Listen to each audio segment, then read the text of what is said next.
My name is Sara Skinner, and I'm an academic professional on faculty at the School of Social Work here at UGA.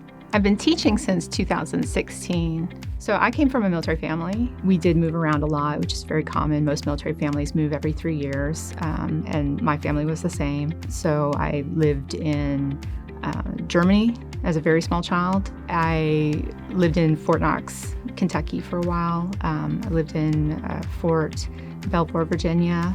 I decided to join the Army right out of high school. I was a military police soldier. So I did that for a couple of years. And then I got the opportunity to further my education. So I went to West Point, and after I graduated, I became a military police officer. So my first duty station was Fort Shafter, Hawaii. I've also been stationed in New Jersey, New York. I spent 5 years in Germany. And of course, I've done a couple deployments. So I spent some time in Iraq and in Kuwait. I was in the military for 12 years. And after I got out, I was doing some volunteer work, advocacy work for an organization called Iraq and Afghanistan Veterans of America. And through that work, I really kind of fell in love with advocacy and the mission of supporting our veterans. And so I decided to become a social worker. And so I got my my master's in social work in 2012 from the University of South Carolina. I practiced for a while and then decided I wanted to go further and be able to do research. So I came here to the University of Georgia School of Social Work to get my PhD. I love Athens. It's a really great town. It's a great town to have a family in, a very family-friendly place. So, you know, we love the music, we love the food, we love the parks.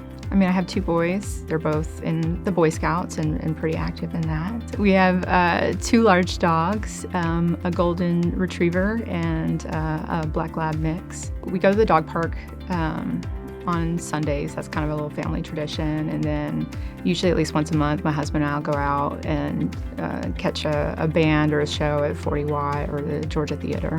One of the things I'm really excited about teaching online is the accessibility of it, making our courses, my course on military social work, accessible to students who might otherwise not be able to participate. And I really want to encourage them that they can have that interaction, very similar to what we would have in the classroom, that, you know, we can learn to interact in that digital environment in a way where we can grow community and learn from each other.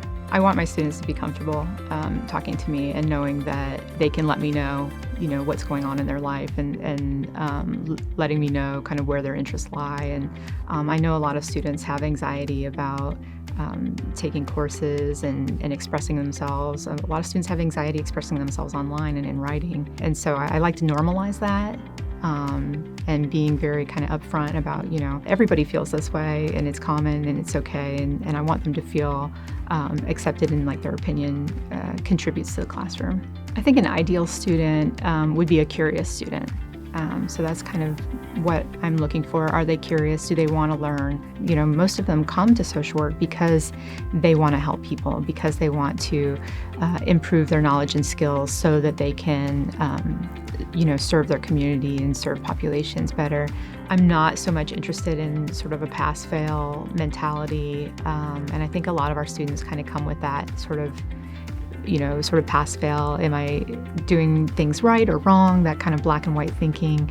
And I really want to encourage them to develop that growth mentality, right? So as long as they're learning, as long as they're kind of moving forward, it's okay to make mistakes. It's okay to not be perfect at everything.